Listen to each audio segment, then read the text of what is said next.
unabashed, the most unpredictable, becomes a headline, the most volatile, outrageous behavior, unsubstantiated narratives, a battle of personalities. Welcome to Grand Tamasha, a co-production of the Carnegie Endowment for International Peace and the Hindutva Times. I'm your host, Milan Vaishnav. India's Near East, A New History is an important new book by the scholar Avinash Paliwal. The book traces the history of how New Delhi has grappled with the twin challenges of forging productive ties with its eastern neighbors, namely Bangladesh and Myanmar, while building a robust administrative state in India's northeastern states. It's a story of a state's struggle to overcome war, displacement, and interventionism, but which exposes the limits of independent India's influence both inside and outside its borders. Avinash is a reader in international relations at SOAS University of London, where he specializes in South Asian strategic affairs. It's a pleasure to welcome him back to the podcast for the second time. Avinash, congrats on the book, and thanks for taking the time. Thank you for having me here, Milan. I want to start by asking you the question I think probably most interviewers are going to ask you, which is why this particular book, right? If you step back, and you know this literature better than I, but as I see it, there's a literature on India's relationship with China, with its eastern neighbors like Bangladesh, Myanmar, and others. There's also now a growing literature on the political economy of development in India's northeast. What do you think was missing from this existing body of work? Where do you seek to kind of place this book and place yourself? Thank you, Milan. So the idea, the founding driver for this inquiry that you see in India's Near East was to understand how India went about building a nation in areas and in demographies where the idea of the Indian nation post-1947 was contested, and how this country, a huge country in the subcontinent, went about projecting power again in areas outside of its border, but where it can credibly do so, which is closer to its own territorial boundaries rather than project power internationally at a global level. And I think this twin concern of nation building and projecting power really is what drove this project in an intellectual sense. The frustration that emerged when looking at this kind of work by focusing on India's eastern neighborhood and its eastern states was that a lot of literature, some of which you just mentioned, whether it was about the political economy of development in northeast of India, whether it was about the politics of Bangladesh or that of Myanmar or that of India and China's relationship with these countries, these were literatures which were not speaking to each other. They were, in some senses, they were epistemic partitions, quite replicating the very real partitions and separations that this particular geography and people have witnessed in the 20th century. And that is really what compelled me to focus analytical attention to the entire geography rather than privilege either, domestic Indian politics and economics and development, or just look at bilateral relationships with Myanmar or Burma. This idea to overcome these epistemic partitions is what gave birth to India's Near East. When you talk about in the book the sort of core argument, you note that India's domestic state building is inextricably linked to its international diplomacy, right? And so the book, in a sense, is driven by two concerns. The first, as you put it, is a need to shed light on India's statecraft and state building by turning the lens outside in. But the second concern, equally important, is to unpeel India's diplomacy and foreign policy towards its eastern neighbors inside out. I really liked the way that you phrase this. Walk us through a little bit this kind of conceptual framework, right? What are you doing in this book that is somewhat different from what has preceded it? So the reason I chose, or I framed the study, and it's a long history.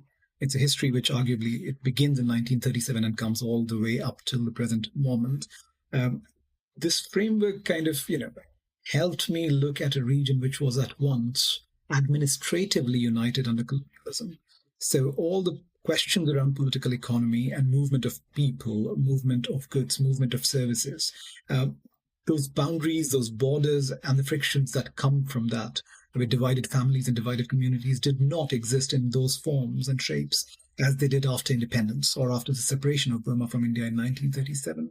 So this twin concern of inside out, outside, and really kind of emerged from what happens when a region which is administratively, economically united is then partitioned.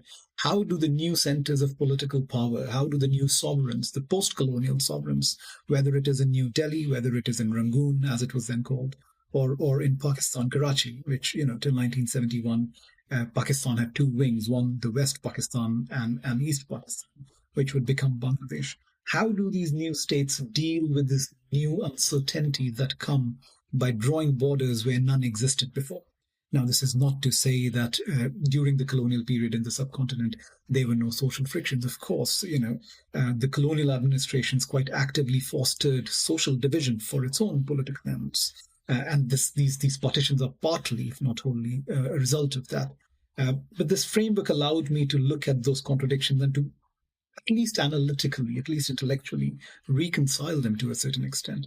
And it's ironic, is it not, Milan, that a lot of those narratives about how to deal with a partitioned subcontinent are still playing out today when we look at India's narrative about minorities, about Bangladeshi nationalism, or the rise of political Islam in a much more assertive manner in Bangladesh, or that of Buddhist or Burma Buddhist nationalism in Myanmar.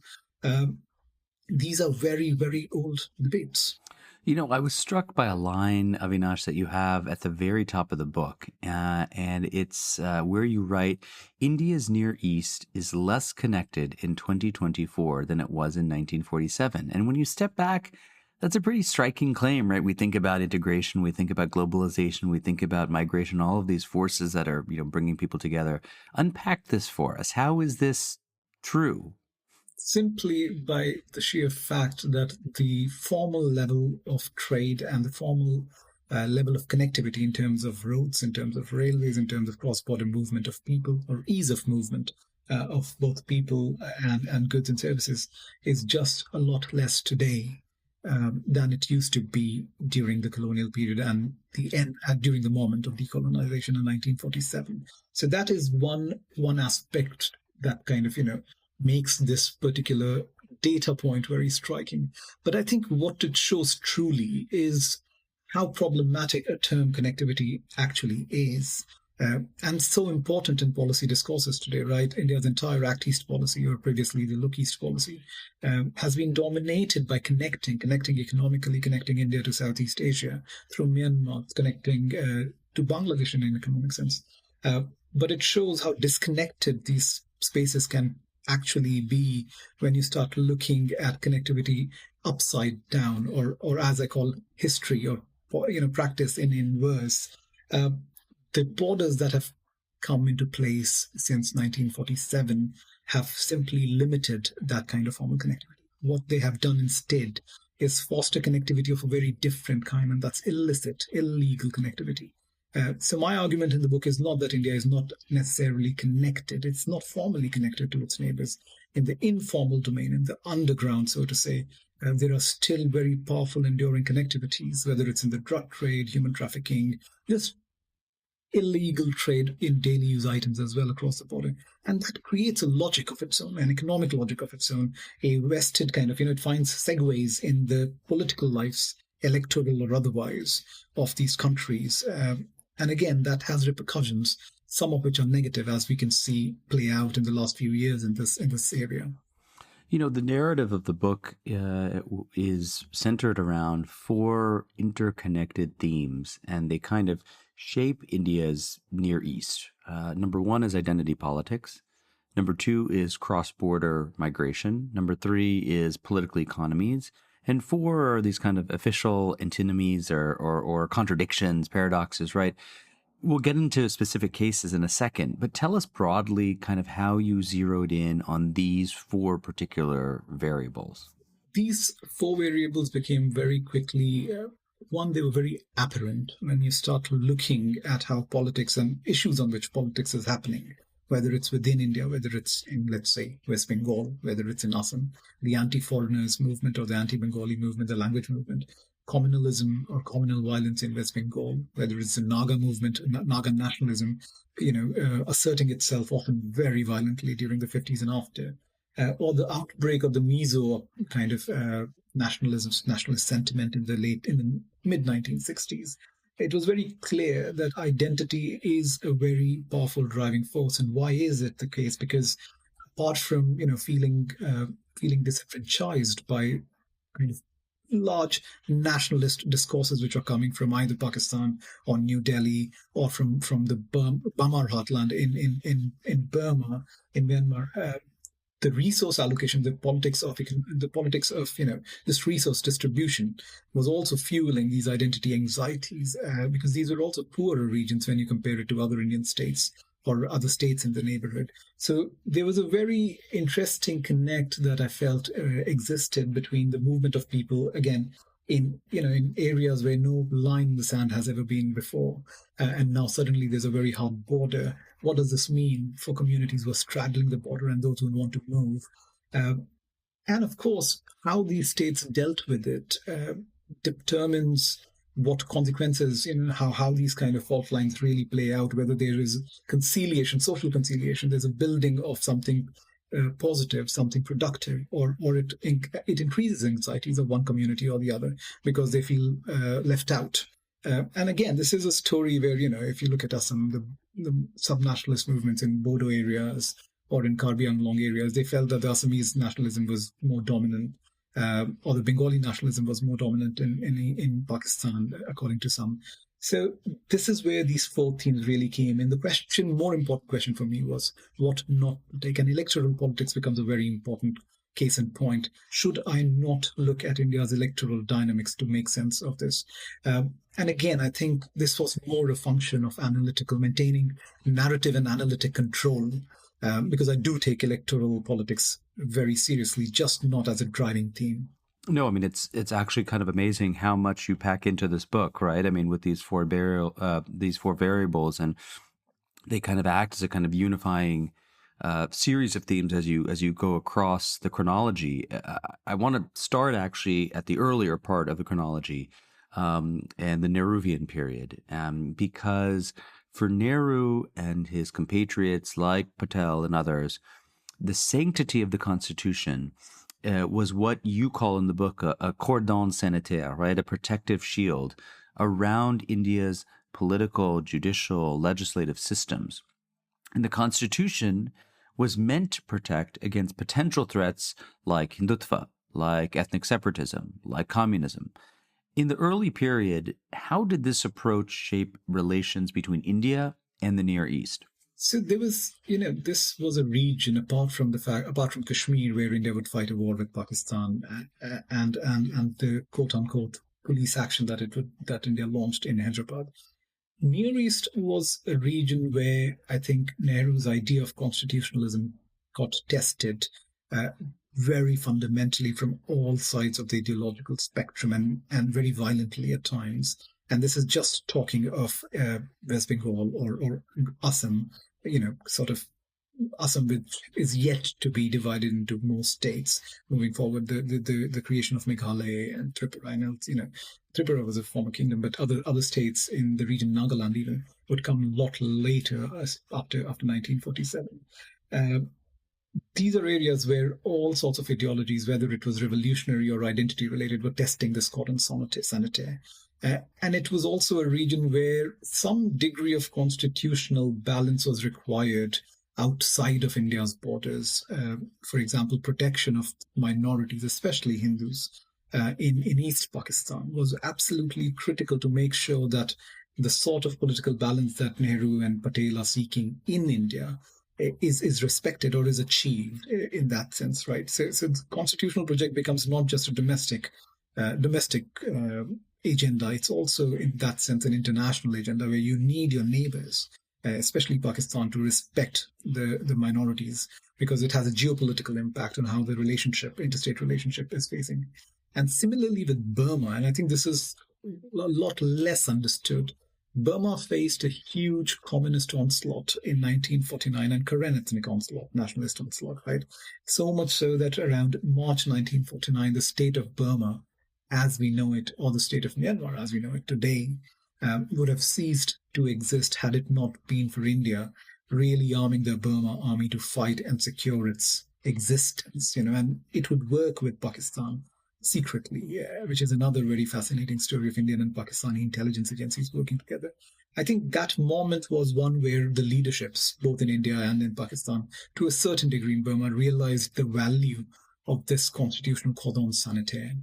I think by the time the 50s comes to an end, and when a level of comfort or some degree of confidence is developed that these states will not collapse that easy as they were feared during just after the Second World War, just after independence. I think then the competitive elements really start to kick in between these states. So this is how it played out. Nehru really made sure that neither armed communists or Hindutvavadis, who were who had a very different way of expressing, of course, political dissent to Nehru's idea of India, they were given very clear boundaries, constitutional boundaries, domestically, and the Nehru-Liaquat Pact that was signed was also driven by a need to preserve certain degree of constitutional integrity in Pakistan, because any war in 1950, and India and Pakistan came close to war over the migration question or displacement question in the East, would have collapsed, any chances of some degree of happy relationship and a strong, enduring social contract in these countries. Trying to understand Asia is like piecing together a giant jigsaw puzzle. 40 countries and more than 2,000 languages. Asia is home to some of the fastest growing economies, and it can be incredibly hard to cover this part of the world. So we're starting the Big Take Asia, a weekly news podcast from Bloomberg. I'm Wan Ha. I've been covering Asian news for more than a decade at Bloomberg. Listen to Big Take Asia wherever you get your podcasts. But what's so interesting is then you move pretty quickly, and it seems that the concern with constitutionalism goes by the wayside to a certain extent. India passes the Armed Forces Special Powers Act, AFSPA. It's a law with colonial roots, but which Nehru championed after independence as the only means of suppressing the rebellion amongst the Nagas. Tell us why Nehru was forced to pivot so quickly away from prioritizing constitutionalism and towards prioritizing political, territorial, administrative unity of the Indian Republic. What was that inflection point? Milan, that was a 10-year-long sort of a build-up to that pivot point that you mentioned. 1947, the state of India signed the Akbar Hyderabad Accord with the Naga political leadership. And the idea was that 10 years later, both sides will revisit. And perhaps by then, the embers of nationalist expression in Naga areas would have subsided, and there would have been some degree of reconciliation between the Union of India and Naga nationalist kind of identity politics. That did not happen. If anything, in those 10 years, the difference of interpretation of that accord just grew. India thought that this accord was one step forward towards better integration of the Naga areas, whereas Naga communities, especially politically active separatist or nationalist Naga leaders, felt that this 10-year period would allow India to kind of reconsider the contract that it has with Nagas, and they will have a choice of whether to remain as part of the Indian Union or go their own way. And that difference begins by the time the end of that accord comes around 1957. You can see a lot of anxiety playing out both in Delhi, in Nehru's office, and in Naga areas, led by a very powerful firebrand leader, Zapu Fiza, who's also considered to be by some sections of the Naga community, considered to be the father of the Naga nationalist movement in that space. So I think this was a story which was, India deferred that violence by having that accord. They deferred that violence for 10 years. And when that accord came to an end, violence just came to determine the nature of the negotiation. So 57, 58 is when I would say the inflection point really comes. And Nehru was very anxious by this time, Milan. He felt that, he had exhausted all options of reconciliation, of talking, of using peaceful and diplomatic methods to bring the Naga communities on board and to make them part of the Union of India, and to make them feel reassured that their rights, cultural and others, will be respected. They will get more economic support as well from the Union of India. But he felt that the hardline Naga faction, especially those led by Zapu Fizo, were just not willing to accept any use of diplomatic means. So he felt that he was cornered, and to preserve the constitutional sanctity of the Union of India outside of Asamarats, outside of the Naga areas, it became necessary, in Nehru's view, to use force to counter what it felt was force by, very difficult to say, British militants. Now, whether that anxiety was justified or not, and it's a debated issue, right? Many parliamentarians even then argued that Nehru was perhaps, unjustified in using coercive techniques to deal with the Naga problem, or he used it too quickly. There were more diplomatic pathways. It's a counterfactual to which there is no clear answer. Had Nehru not imposed OFSPA then, or not used force in 1958 and waited for a couple of years, would the situation have been different? Avinash, I want to turn now to the decade in the 1960s, because you have these two major shocks. You have the 1962 war with China. You have the 1965 war with Pakistan. And as you tell it in the book, these two things led to the state's resolve, particularly under Mrs. Gandhi, to tighten its administrative grip. It formalized the India-Burma boundary. It used force against civilians and insurgents in the Northeast. It accommodated a military junta in Burma. To what extent would you say this push for greater and greater administrative control, to what extent did that sow the seeds for greater violence and regional disturbance in the years to come? So, Milan, 1960s was a very, very violent decade, in my view, at least, in the history of India, both domestically and at a regional level. This is a decade when, the birth of what we today know as the 2.5 front conflict dilemma in India's security planning, where you're fighting two state adversaries in China and Pakistan, and perhaps dealing with armed insurgencies domestically, whether it's today at least in Kashmir or it's in the northeastern parts of India.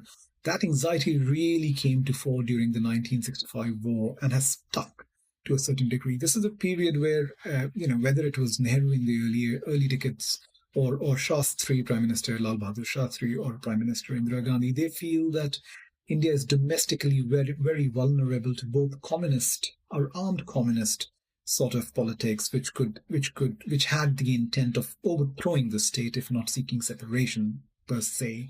And the Hindu nationalists, which were also getting very active in pursuing their own political agenda. And we see huge, very violent episodes of communal violence against minority communities in West Bengal and against minority communities, religious minorities in East Bengal.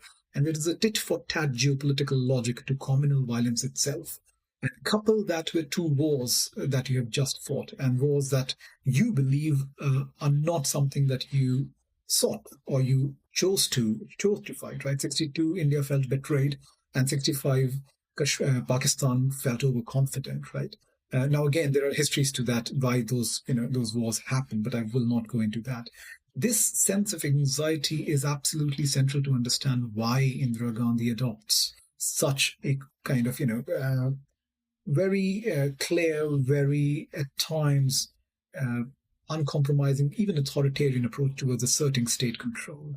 The constitutional rubric, even though it is given at a political rhetoric, is quite guided by constitutionalism, secularism, so liberalism at a social level at least. But the political practice of the state of India, led by the Congress Party under Indira Gandhi, was absolutely uncompromising in asserting itself. And this was because of the anxieties India felt that, 60s is a decade which many people in Delhi felt India could come apart, whether due to external force or due to internal fissures. And that would lead to you, to take decisions which would necessarily trample upon the constitutional and other rights of your citizens.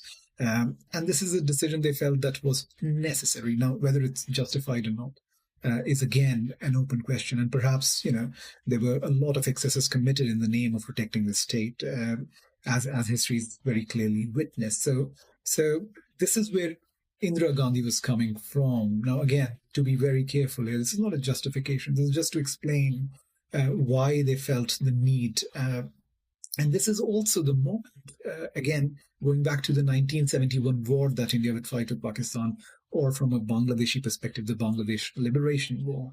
The decision to wage war in India against Pakistan to either lead to a regime change or a leadership change in Pakistan, united Pakistan, and have a leadership which would be much more willing to negotiate rather than fight wars with India on the Kashmir issue and other outstanding conflicts, or to dismember Pakistan as a united political entity, really took root. This is when India decides that something has to give for this 2.5 front to cease being 2.5 fronts. So the easiest thing to deal with is not to be able to, India cannot change the political, the domestic political life of China. It cannot necessarily change the domestic political kind of drivers or conditioners in West Pakistan either, or unilaterally resolve the Kashmir issue using force. It did not have the capacity to do that. And this half element, which it saw was the case in its Near East, is where it decided that it had to use whatever mechanisms required, military inclusive, to resolve the dilemma. And that's where I think there's a deeper history and a deeper source for why India went in 1971. Yes, existing literature shows that Pakistani army went, and they did go in for a very, with a very heavy hand. They committed, genocide against the Bengalis. This is recorded history. But India's motivations had deeper underpinnings than just those temporal developments, however consequential they might have been. So I'm glad you took us to 1971, because that's where I wanted to go next. When we think about the Bangladesh Liberation War and India's decision to ally itself with Sheikh Mujib, you write that, the people in New Delhi sought a democratic government in Bangladesh, but only if it was secular, liberal, and pro-India. And this decision to place all of their eggs in the Awami League basket, it sounds so familiar, right? Could you say a little bit more about the continuity in India's policy towards Bangladesh, right?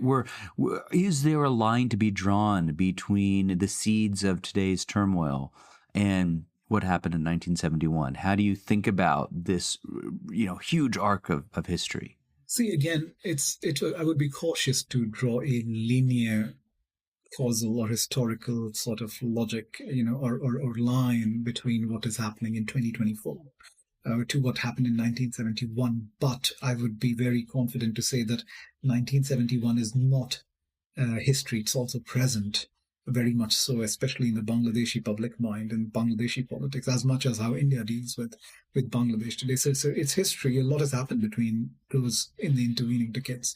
But it's also history that is shaping, in some senses, contemporary policy, and one of which is India investing in who it views are its core allies in its neighborhood, right? In Bangladesh, India was very convinced that Sheikh Hasina is someone who can really deliver, just like Sheikh Mujib could earlier, what are India's core asks or core national security requirements in its Near East.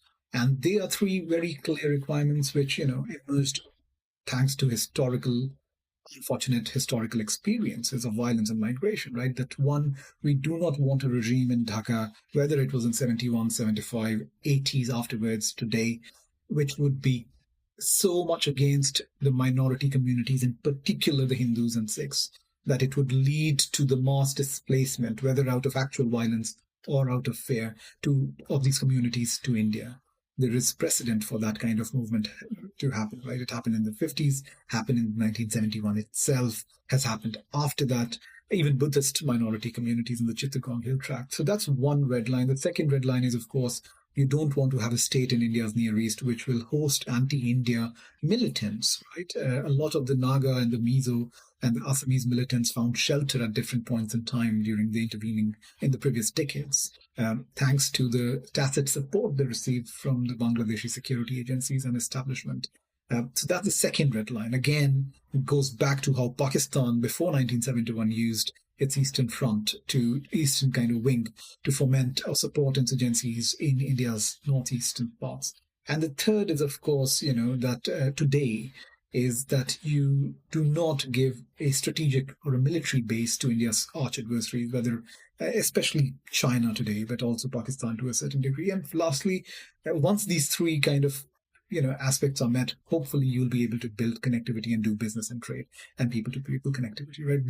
That element of India's approach towards Bangladesh has remained since 1971 till today. And this is where the roots of the contradictions of India's approach also become very clear, right? The fact that you invested, or I would argue over-invested in one individual, that's Sheikh Mujibur Rahman, in the run-up to 1971, so much so that not only did you arm and support the Mukti Bahini, which was this pan-Bengali armed movement against oppression by West Pakistani military leaders, but you also created something called the Mujib Bahini, which became a vanguard, which was loyal only to Mujib and his person, and was much better trained than the Mukti Bahini and much better equipped. It becomes a sort of they became stormtroopers against any dissent that Mujib would face after 1971, even democratic dissent. And perhaps, that caused frictions enough in that body politic at that point in time, which led to his assassination in 1975. And that is a lesson that Hasina is, to a certain extent, experiencing today, that it was India which supported a lot of the coercive arms of the state and trained them and built them in some senses after 2009 when she came to power, but they became so politicized, partisan in favor of just one individual, that it would invariably hurt India's interests when that individual is out of power. That happened with Mujib. That is happening with Hasina, and it goes back to your previous question, Milan. This desire to assert control based on the anxieties of the 1960s. It led to violence not only in northeast of India, where the Assamese nationalist sentiment got inflamed, or the Bodo nationalist sentiment got inflamed, Mizo nationalist sentiment, but also in Bangladesh itself and in Burma for that matter, right? Where there was a sense that majoritarian nationalisms are coming in different shapes and forms, sometimes in the name of constitutions or liberalism, and asserting themselves in ways which are just unaccommodative of what minority communities feel is their rightful share as co-founders of a union.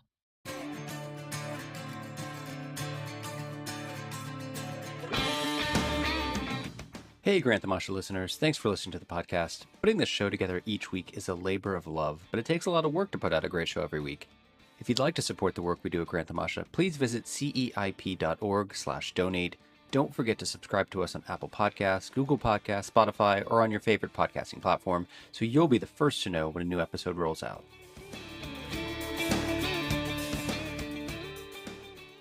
So, Avinash, I want to bring the story a little forward to the 1990s, the early 1990s. Ex-Prime Minister Narasimha Rao, he launches the Look East policy. This allows India to do two things.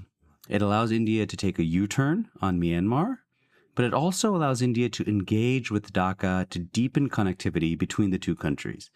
And this gave rise to a consensus, as you put it, that it's better for India to deal with friendly regional authoritarians than adversarial populists. But you argue that this consensus was driven by two other factors: China's expanding footprint and the illicit drug trade emanating from Myanmar. How did these two come together to shape India's Look East policy? So first of all, let me answer this question in three parts, Milan. First is the birth of Look East as an idea, Look East policy as an idea, and then I'll come to how China and illicit finance has and continues to shape that particular policy approach and its practice. Now, Look East is something that has, again, deeper historical roots.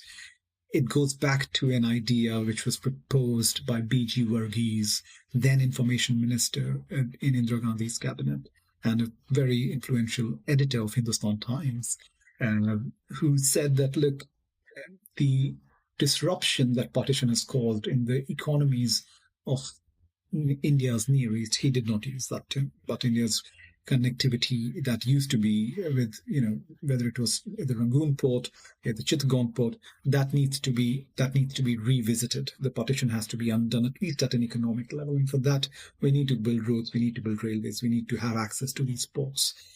This is where, and that idea had resonance of, in different administrations till 1991, when it would become what we today know as the Look East policy. It did not succeed because of politics coming in the way.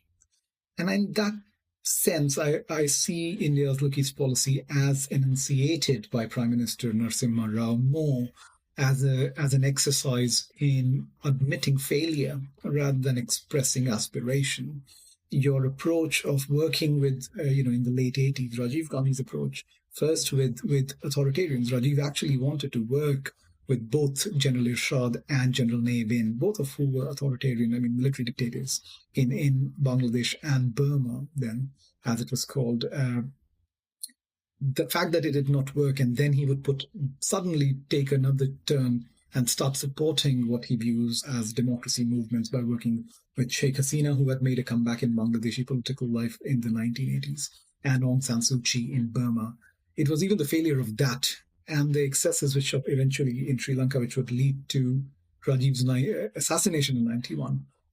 It was to really take a step back from all these excesses and all these failures and all these trials and tests that were being conducted in the late 80s, to say that we want to go back to the idea of what was proposed in the 1960s, but rebrand it as Look East policy. And when you do that, when that degree of restraint is being exercised in policy making and policy practice, you need to, it meant that you had to accept political formations in your neighborhood, whether it was in Myanmar or in Bangladesh, without any ideological baggage. You cannot have a leader of your choice and your preference who will also deliver on all your economic desires in these neighborhoods. You don't have that capacity.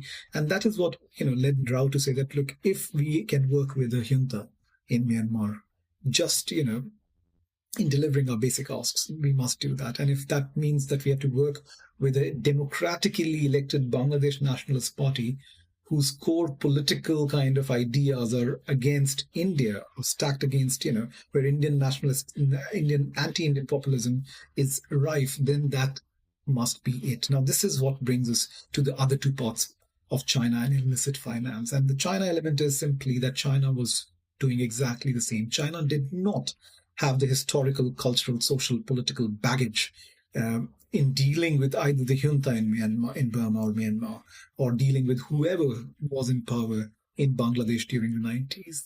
And India felt that with the end of the Cold War, with its own economy in tatters, having lost a big power ally in the Soviet Union, it needed to accept certain realities and also make sure that it does not lose out to Chinese influence in its own neighborhood. So this is what Look East policy and the way China's rise in this space really kind of continues to shape India's policy practice. Now, again, China was there even before, right? China was arming all sorts of kind of armed nationalists in Northeast India even before, with Pakistan support during the 60s in particular.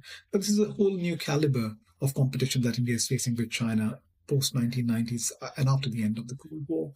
And this is where the acceptability of illicit finance as a legitimate, not in a de jure kind of judicial legal sense, but in a political sense, that look, you cannot have open borders given the sensitivities around movement of people. If there is too much movement of people, let's say from Bangladesh to Assam, it would feed anxieties among Assamese anxieties, which are already quite high at that time, quite violent. So the borders must be hard, but that would lead to different forms and shapes of cross-border trade, right?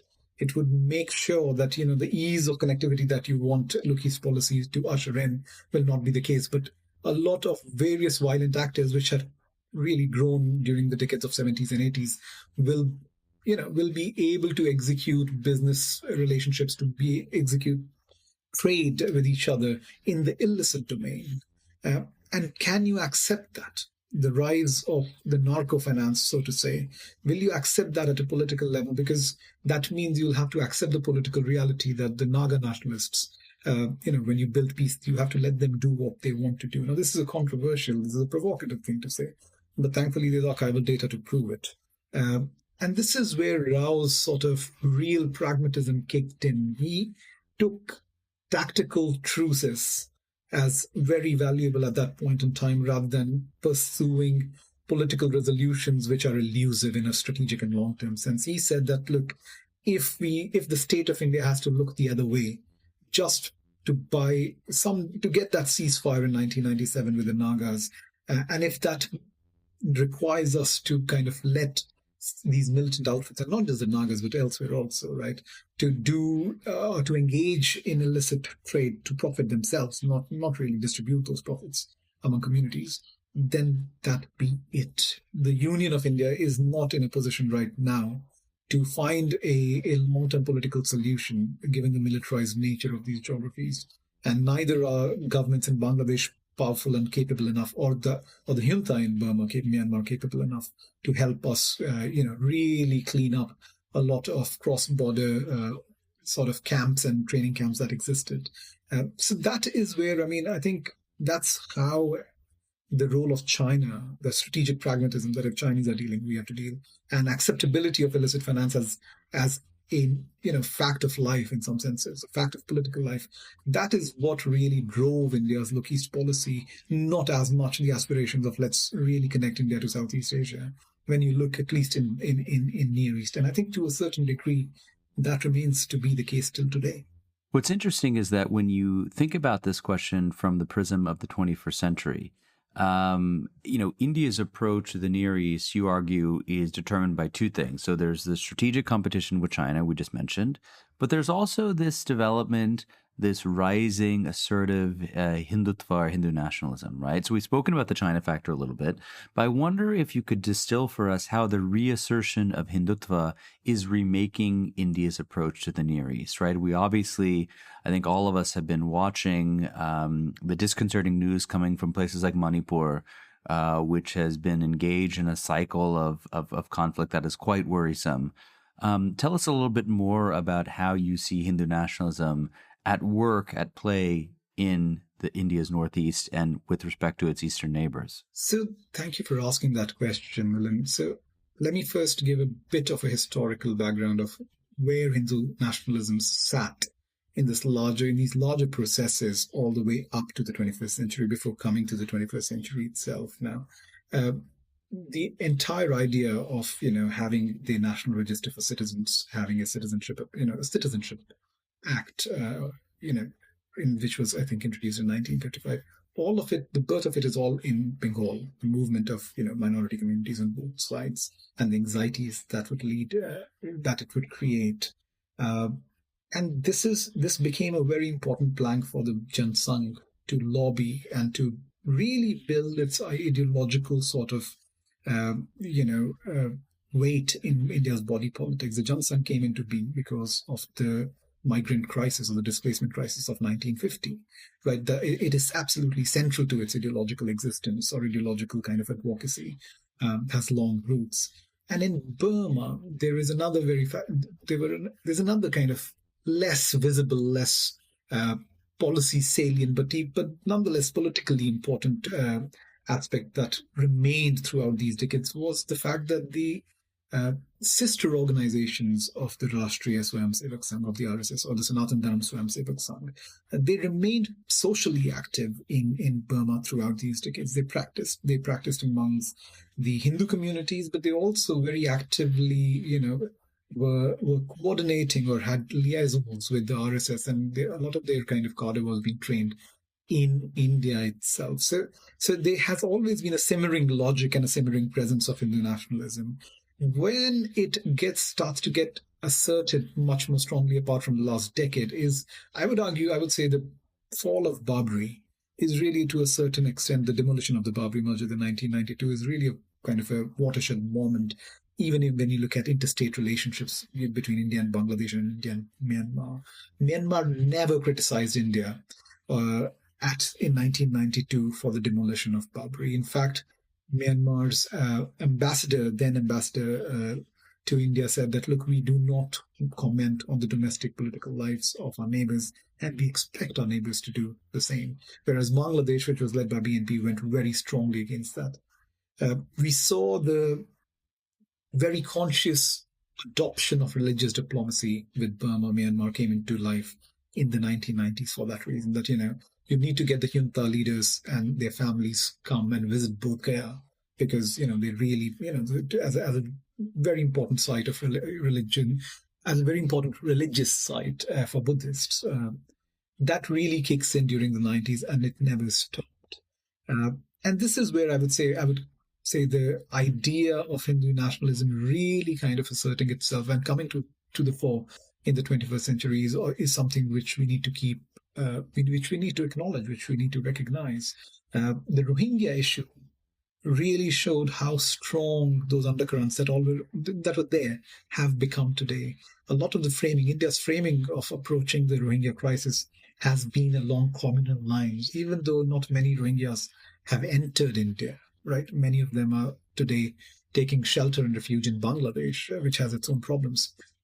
This became an electoral issue, so much so that there were campaigns against Rohingya communities living in urban slums in Jammu, in New Delhi, in Hyderabad.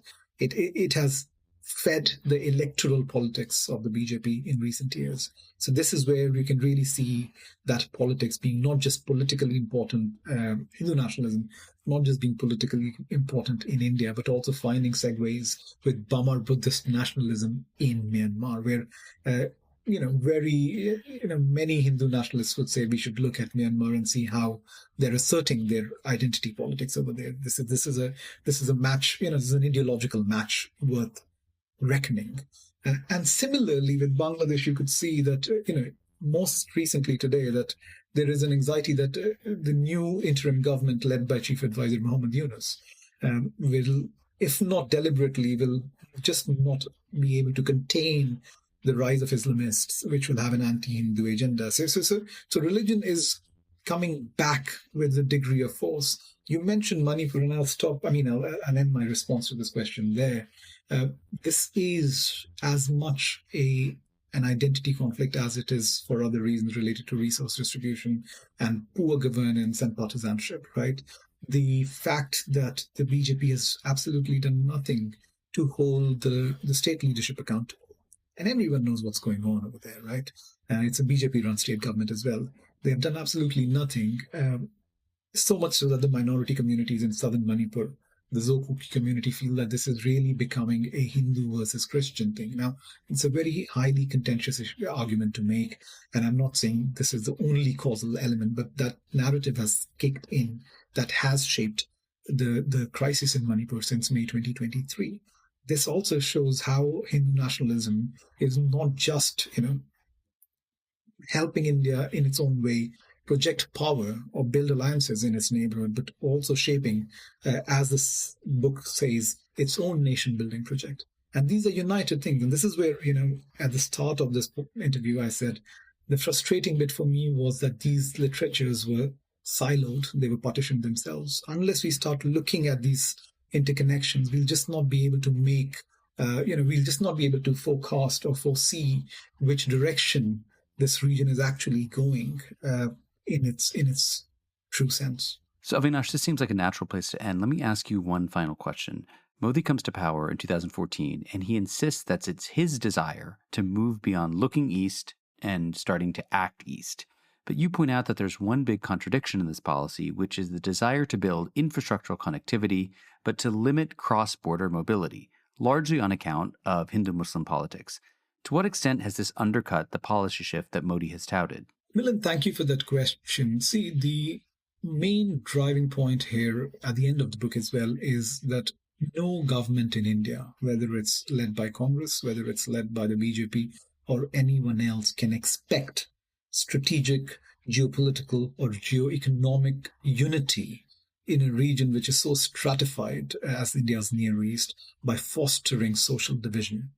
I mean, that's one learning that I have had as a scholar who looked at this region, and I would urge anyone who's making policy to have that. You cannot expect to play partisan politics for electoral reasons in such sensitive demographies and such sensitive areas and hope that you'll bring these areas together in some form of connectivity, in some shape or form. And we can see whether it's a conflict in Manipur, the civil war in Myanmar, which is also very violent and which is in fact threatening the existence of the junta as we have known since 1948, or in Bangladesh, where Hasina's regime fell under the pressure of its own contradictions. Those two approaches just don't go hand in hand. And by pushing Hindu nationalism, those contradictions have only they've only increased. They have not decreased. And this is why I think, even in the book, I argue there is a certain logic, to the idea of constitutionalism or the cordon sanitaire. It is an idea that is important not just for the sanctity and well-being of India itself in these regions, but also for its relationship with very sensitive neighbors such as Bangladesh and Myanmar. People often ask me what would be my policy recommendation to anyone sitting in New Delhi or elsewhere. And my argument is that, look, no amount of policy can resolve a structural contradiction that you've created for yourself.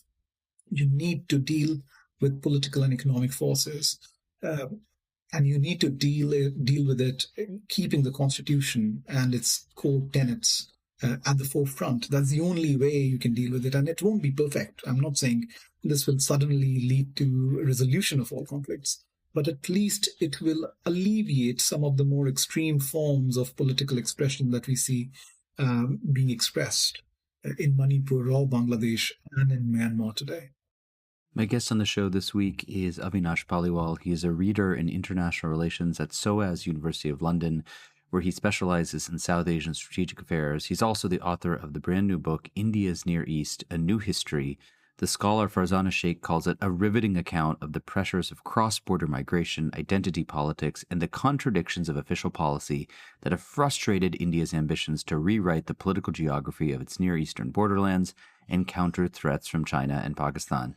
Avinash, it's really an encyclopedic book in so many ways. Congratulations on the book, and also congratulations to you on the commentary which you have been putting out for the last several months and years on this critical set of relationships. I think it's really educated a lot of us who aren't as familiar with the Northeast, with India's relations with its eastern neighbors. So please keep up the good work. Thank you so much, Milan, for having me on Grand Tamasha. Grand Tamasha is a co-production of the Carnegie Endowment for International Peace and the Hindutva Times. This podcast is an HT Smartcast original and is available on htsmartcast.com. You can also find us on Apple Podcasts, Spotify, or wherever you get your podcasts. Don't forget to rate and review. It helps others find the show more easily. For more information about the show, to support the work we do on Grand Tamasha, and to find the writing we mentioned on this week's episode, visit our website, grandtamasha.com. Tim Martin is our audio engineer. Mira Verghese is our executive producer. Additional assistance is provided by Annabelle Richter. Thanks for listening, and see you next week. This was a Hindustan Times production brought to you by HT Smartcast. HT Smartcast.